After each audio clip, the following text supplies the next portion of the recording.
Saya sekarang lagi masak, Pak. Saya tinggal di gas. Iya, yang itu apa? Bukan masalah antri gasnya.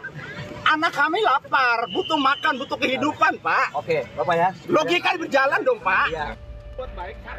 Kemarahan warga tak terbendung saat bertemu dengan Menteri SDM Bahlil Lahadalia di salah satu pangkalan LPG 3 kg di Tangerang, Banten. Warga kesal terhadap kebijakan larangan pengecer menjual LPG 3 kg sehingga langka di pasaran.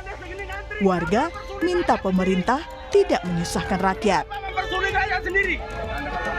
Kebijakan pemerintah melarang pengecer menjual gas LPG 3 kg atau gas melon per 1 Februari lalu memang berdampak besar. Warga yang biasanya bisa membeli di warung harus mengantre di agen resmi. Melihat kekacauan yang ditimbulkan, Presiden Prabowo melalui Wakil Ketua DPR RI yang juga Ketua Harian DPP Partai Gerindra Sufmi Dasko Ahmad menegaskan pembelian LPG 3 kg bisa kembali dibeli di pengecer. Komunikasi dengan Presiden kemudian telah menginstruksikan kepada SDM untuk per hari ini mengaktifkan kembali pengecer-pengecer yang ada untuk berjualan seperti biasa, sambil kemudian pengecer-pengecer itu akan dijadikan sub daripada pangkalan, sehingga dengan aturan-aturan yang ada nanti akan menertibkan harga supaya tidak mahal di masyarakat. Menteri SDM Bahlil Lahadalia menyebut harga dan kecurangan penyaluran LPG 3 kg menjadi penyebab pemerintah ingin mengendalikan subsidi. Menurut Bahlil, pemerintah ingin pengecer menjadi sub pangkalan agar penyaluran LPG subsidi dapat dikontrol. Enggak, sekarang gini, pengencer yang tadinya pengencer kita jadikan menjadi sub pangkalan. Kenapa? Karena kan alurnya begini loh, dari Pertamina menuju ke agen itu harganya sekitar 12 sampai 13 ribu. Dari agen ke pangkalan harganya itu kurang lebih sekitar 16 ribu atau 17 ribu. Nah, sekarang itu masih bisa dikendalikan oleh Pertamina. Masih bisa dipantau. Dari pangkalan ke pengencer, itu di situ yang susah Pertamina kendalikan. Nggak ada instrumennya. Dan itulah harganya terjadi sampai dengan di atas 20 ribu. Bahkan ada yang 30 ribu kadang-kadang. Bahkan ada yang dioplos. Nah, dengan mereka menjadi sub pangkalan, maka kita akan menaruh fasilitas yang sama dengan di pangkalan. Lalu, bagaimana syarat pengecer bisa menjadi sub pangkalan? Pengecer bisa menjadi sub pangkalan LPG 3 kg secara gratis dengan mendaftarkan diri di subsidi tepat LPG Pertamina agar memiliki akun sebagai sub pangkalan. Pengecer bisa mendapatkan nomor induk berusaha atau NIB di website oss.go.id juga secara gratis agar bisa menjadi sub penyalur. Alternatif lain, pengecer bisa mendaftarkan diri secara manual ke penyalur resmi dengan membawa identitas KTP dan kartu keluarga. Tim Liputan, Kompas TV. Saudara, larangan pengecer menjual gas LPG 3 kg atau gas melon menimbulkan kekacauan di masyarakat. Melihat itu, Presiden Prabowo memutuskan pengecer bisa kembali menjual gas dan sambil berjalan menjadikan pengecer sebagai sub pangkalan LPG. Tepatkah langkah ini atau ada cara lain untuk mengontrol subsidi LPG 3 kg agar tepat sasaran?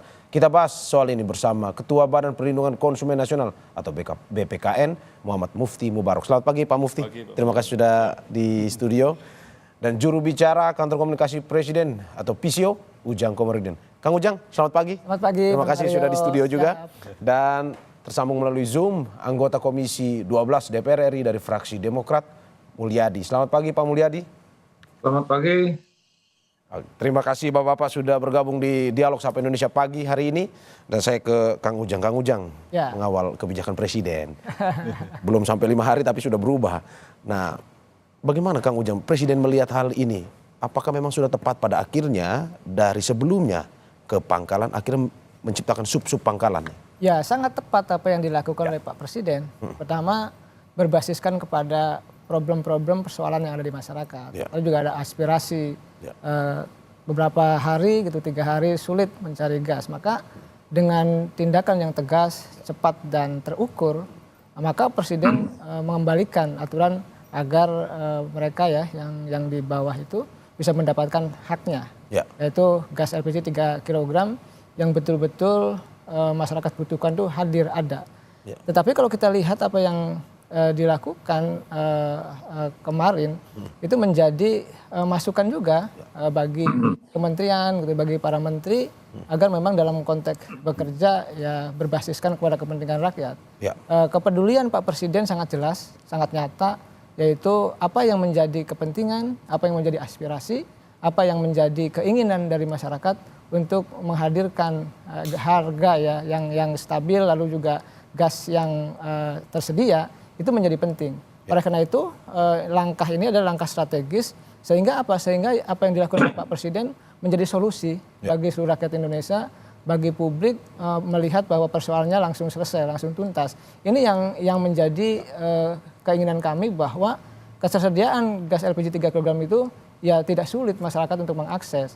Ya, apa yang menjadi tata kelola di Kementerian SDM itu kan kewenangan dari Pak Menteri. Tetapi memang ketika ada problem, maka Pak Presiden menjadi solusi bersama bagi kepentingan publik, bagi kepentingan masyarakat, yaitu menghadirkan gas LPG yang ada di rumah-rumah gitu. Artinya masyarakat sekarang sudah normal kembali, sudah mendapatkan haknya.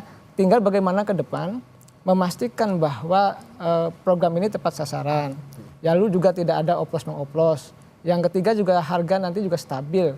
Agar memang nanti ke depan penerima manfaat itu masyarakat betul-betul orang yang berhak, bukan orang-orang yang tidak berhak. Ini yang menjadi persoalan sekarang. Sehingga Kementerian SDM itu betul-betul mengelola dengan baik. Oleh karena itu kalau ada persoalan kemarin ya tentu kita evaluasi bersama, kita perbaiki dan itu sudah diselesaikan oleh Pak Presiden begitu. Oke, Kang Ujang, tadi Anda sempat mengatakan bahwa kebijakan yang diberikan oleh para pembantu Presiden, para menteri ini harus memperhatikan masyarakat banyak. Apakah mungkin saja salah terjemah dari Menteri SDM Bahlil Hadil terkait dengan kebijakan Presiden ini atau gimana? Pak Bahlil, Pak Presiden punya kekompakan ya dalam konteks bekerja, tetapi memang ada kebijakan yang berbeda. Artinya Pak Bahlil punya program, punya kebijakan. Nah ini juga kan punya kewenangan juga untuk bisa mengeksekusi kebijakan-kebijakan itu begitu kan. Tetapi memang ketika kebijakan itu atau program itu bermasalah di lapangan, maka ya satu keputusan dari Pak Presiden menjadi penting. Nah kita menyaksikan bagaimana episode kemarin bahwa semua sudah tuntas, sudah clear, sudah selesai gitu. Sekarang masyarakat sudah bisa mengakses kembali gas LPG. Tadi saya lewat dari rumah sampai Kompas TV, ibu-ibu sudah mengambil ya gas-gasnya itu di eceran-eceran itu. Jadi dalam waktu sehari kemarin Pak Presiden menginstruksikan maka semuanya menjadi selesai. Artinya Pak Bahlil punya program, punya kebijakan yang ketika kebijakannya itu tidak sesuai dengan kepentingan publik atau mendapatkan kritik dari publik, ya maka Pak Presiden mengintervensi itu agar memang selesai, agar memang persoalannya menjadi tuntas. Dan kita menyaksikan bahwa apa yang dilakukan oleh Pak Presiden adalah bagian daripada tadi bahwa Pak Presiden peduli dengan kepentingan rakyat dan apa yang menjadi keputusan ada keputusan berbasiskan kepada kepentingan masyarakat Indonesia. Dan selalu berkali-kali dalam pidatonya bahwa Pak Presiden tidak mau menyulitkan rakyat Indonesia, ingin mensejahterakan, ingin memudahkan. Nah inilah yang kemarin dilakukan oleh Pak Presiden sehingga mengintervensi dan persoalan gas ini sudah selesai, sudah tuntas. Tinggal bagaimana ke depan SDM menerjemahkan tadi ya apa yang menjadi visi misi dari Bapak Presiden. Oke, Presiden ingin memperhatikan masyarakatnya sehingga tidak terjadi kekisruhan seperti yang kemarin. Saya ke Pak Mufti. Pak Mufti, pengecer jadi subpangkalan. Ini jadi solusi atau tidak setelah kekisruhan yang terjadi selama beberapa hari ini? Saya kira ini karena konsumen kita ini kan sangat cepat kan gini, karena persoalan perut kan gitu dan tidak bisa ditunda-tunda, maka segala regulasi yang dilakukan oleh pemerintah dan kita menyambut baik Pak Presiden karena kecepatan beliau untuk mengambil keputusan itu. Sebenarnya mekanisme ini kan sudah lama kan gitu, ini bukan barang baru tapi ini yang sudah berulang-ulang. Jadi sebenarnya dalam konteks konsumen itu yang penting cepat, murah kan gitu, dan ada di sekitarnya itu aja, konsumen nggak terlalu muluk-muluk. Bagaimana kemudian istilah pangkalan, subpangkalan, mekanisme yang ada dalam konteks pemerintah itu, dalam konteks distribusi itu menjadi ya mereka tidak mau tahu kan gitu, asal yang penting barang ini ada, murah, dan tentu sebenarnya banyak alternatif, misalnya dengan pendekatan Jargas oleh pemerintah itu juga menarik. Sampai hari ini belum pernah dijadikan sosialisasi kan gitu, karena jaringan gas ini juga menarik karena ini langsung di rumah dan kemudian bisa prabayar, bisa pasca bayar dan sebagainya. Dan saya kira ini belum menjadi, ini titip kepada Pak Jubir ini supaya Jargas ini menjadi program kan gitu, karena kalau pakai mekanisme galon ini memang melon ini masih berat sekali kan gitu. Bagaimana kemudian sampai ada yang meninggal kemarin, antrian seperti itu, harga yang sampai 30.000 lebih. Ini sesungguhnya persoalan yang sebenarnya tidak perlu terjadi kan gitu di Republik ini. Karena ini kan barang yang biasa kan gitu, yang sudah tiap hari kita lihat, tiap hari kita beli, tiap hari kita konsumsi dan sebagainya, sehingga tidak perlu lagi terjadi seperti itu. Mekanisme soal distribusi sampai ke pengecer, saya kira itu biasa kan gitu, bisa dilakukan oleh sistem, bisa dilakukan oleh apapun. Kalau hanya sekedar harga, subsidi, saya kira kita paham lah, ini kan barang-barang impor kan gitu, 80% impor, dan saya dapat data kebocorannya 40% kan gitu, terbukti dengan pengoplosan dan sebagainya itu. Nah, ini mungkin kan tentu harus diantisipasi oleh kita semua. Yang jelas yang paling penting konsumen itu tadi, barang ada kan gitu aja sudah penting gitu. Masalah harga kadang-kadang nggak terlalu sensitif kan gitu, 1.000-2.000 nggak ada persoalan, karena memang ini kebutuhan detik itu juga harus ada, nggak bisa ditunda-tunda kan gitu. Karena masalah UKM, kemudian masalah rumah tangga ini ketika pagi hari harus masak, kemudian kompor habis atau gasnya habis, ya tentu reaksi cepat terjadi kan gitu, karena dia tidak mungkin menyimpan banyak galon atau banyak melon ini kan gitu, sehingga mereka punya satu kadang-kadang itu, dan ini menjadi nyawanya bagi ibu-ibu rumah tangga dan UMKM kita seperti itu. Oke. Nah, berdasarkan data 60% ini tidak tepat sasaran, bahwa yang apa yang terjadi selama ini sehingga ada kebijakan yang muncul dari pemerintah. Dari BPKN sendiri melihat apakah betul tidak tepat sasaran selama ini dari LPG 3 kg ini, atau bagaimana? Ya, saya kira rantai patok, mata rantainya ini cukup panjang kan gitu. Jadi kebijakan dari Pertamina, kemudian sampai ke kemudian produksi dan sebagainya, sampai ke distribusi kan gitu. Itu memang ya saya melihat masih ada sedikit inilah persoalan kan gitu, karena ya mohon maaf ini masih ada permainan dalam tingkat penunjukan ke kuota-kuota itu kan gitu, misalnya bagaimana itu juga menjadi ujung hulunya kan gitu, sampai kemudian ke pengecer, ini tentu mata rantai yang cukup panjang kan gitu.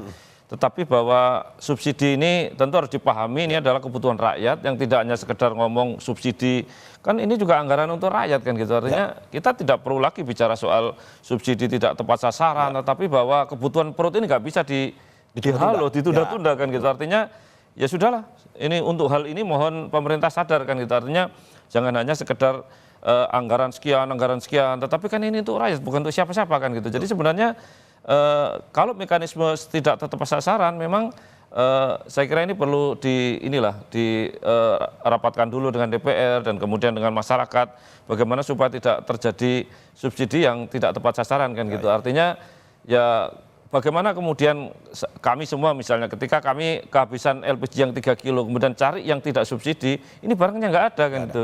Kami cari di mana, ini nggak ada kan gitu. Sampai harus saya sendiri misalnya harus ke Jakarta Pusat untuk mencari yang 12 kilo, atau nggak ada di situ. Jadi pemerintah belum memberikan satu alternatif ketika subsidi misalnya kemudian diatur, dan kemudian yang non subsidi ini harus hadir juga di situ dengan cukup jelas kan gitu, di mana barangnya dan kami beli di mana, dan itu perlu didorong, jangan hanya sekedar subsidi tidak tepat dan kemudian tidak ada alternatif. Itu yang saya kira penting. Oke, saya ke anggota Komisi 12 DPR RI, Pak Mulyadi. Pak Mulyadi, hingga saat ini seperti yang saya sudah sampaikan tadi, bahwa tidak sampai 5 hari kebijakan berubah. Sebelumnya pengecer dilarang berjualan, tetapi pengecer akhirnya bisa menjadi subpangkalan karena kekisruhan yang terjadi. Dari DPR melihatnya seperti apa? Jadi sebetulnya begini, dari tata operasionalnya sebetulnya nggak ada perubahan. Jadi sebetulnya kita 2 hari yang lalu sudah raker dengan Menteri, yang dihadiri juga oleh Pertamina, bahwa skenario yang kita setujui di DPR bahwa pengecer itu menjadi subpangkalan. Jadi operasionalnya tetap berjalan seperti biasa. Namun mungkin di lapangan ada miskoordinasi sehingga seakan-akan pengecer itu harus ditutup seluruhnya. Ini yang menjadi panic buying ya, sehingga terjadi kepanikan, masyarakat seakan-akan merasa tidak bisa lagi beli di pengecer dan mereka berbondong-bondong datang ke pangkalan. Sebetulnya dari sisi konsep nggak ada perubahan, hanya terjadi perubahan nama bahwa pengecer kita masukkan ke dalam sistem. Kalau dulu pengecer ini kan bukan bagian dari sistem yang bisa dikendalikan oleh Pertamina.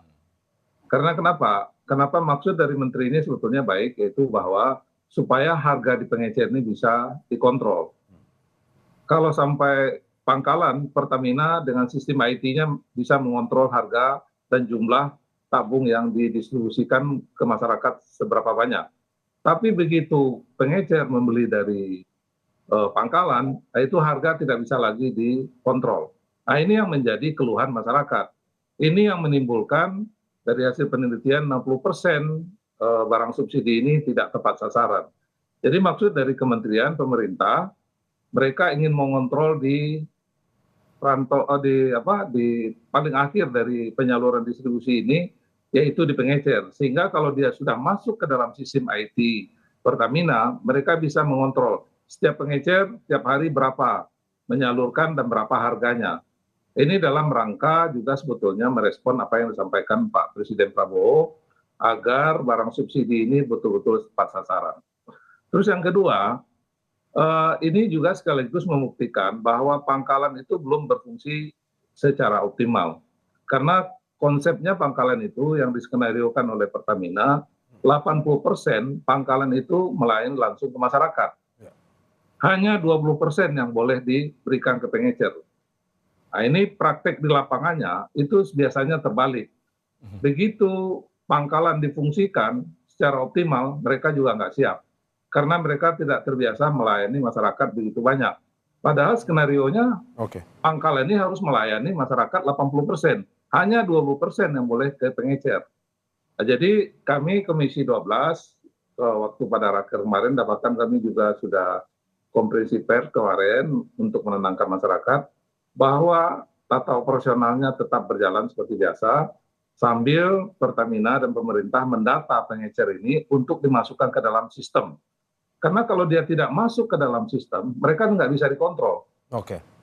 Titik kelemahan kita dalam penyaluran LPG adalah di pengecer. Karena begitu di pengecer itu nggak bisa lagi dikontrol. Bahkan harga, misalnya harga eceran tertinggi 17.000, di pengecer bisa 25.000, bahkan 30.000. Bahkan pada saat langka bisa sampai 40.000.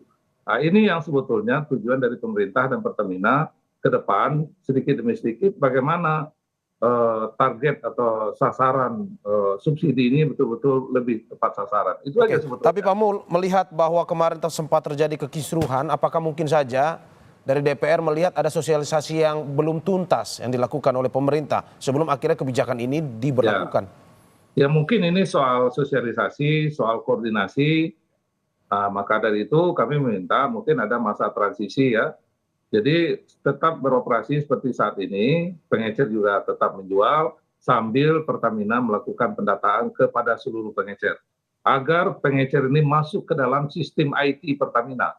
Kalau mereka tidak masuk ke dalam sistem IT Pertamina, artinya Pertamina tidak bisa mengontrol dan mengetahui seberapa banyak pengecer ini menjual. Termasuk juga praktek-praktek pengecer yang melakukan mengoplos yang 3 kilo menjadi 12 kilo itu. Jadi ini tujuannya adalah dalam rangka agar pengecer ini merupakan bagian yang bisa menjadi sistem yang dapat dikendalikan Pertamina. Itu aja sebetulnya. Persoalannya sederhana sebetulnya, cuma memang ada mungkin persoalan miskoordinasi, miskomunikasi, sehingga di tengah-tengah masyarakat menimbulkan kekisruhan yang seharusnya tidak perlu terjadi. Karena prakteknya tidak ada perubahan sebetulnya.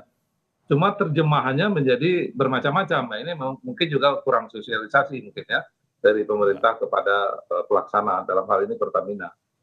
Oke, saya ke Kang Ujang. Kang Ujang, banyak masyarakat yang mempertanyakan bahwa ini sebenarnya langka atau memang dibatasi atau dalam arti bahwa diatur sedemikian rupa sehingga yang mendapatkan itu memang tepat sasaran. Karena melihat bagaimana distribusi kemarin yang begitu sulit, banyak masyarakat yang harus mengantre, di daerah lain pula yang banyak keterlambatan katanya. Nah, ini sebenarnya memang diatur atau sebenarnya langka?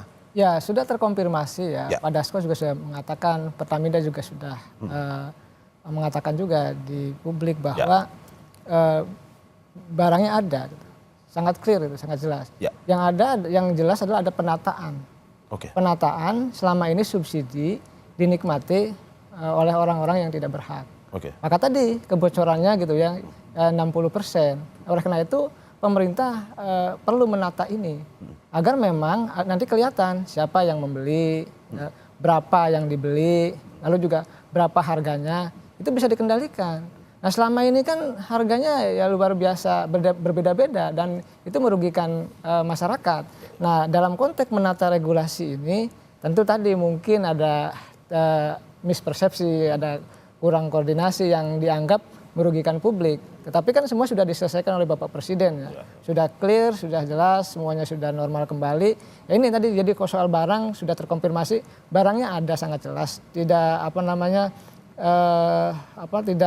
tidak mengada-ngada. Jadi yang pasti Pertamina stoknya aman dan itu sudah dikonfirmasi dan masyarakat tidak usah gelisah. Buktinya ketika Pak Presiden menginstruksikan eceran untuk bisa mendistribusikan kembali, ada barangnya sangat clear, sangat jelas. Jadi itu cara pemerintah ingin menyelesaikan solusi-solusi yang ada di masyarakat. Bukan langkah yang selama ini Bukan, sangat dikonfirmasi, barangnya sangat ada. Gitu. Oke, saya mau ke Pak Mufti, tapi sebelum kita mau bahas terkait apakah betul dengan kebijakan ini mungkin saja ada oknum-oknum yang bisa menimbun LPG 3 kg ini.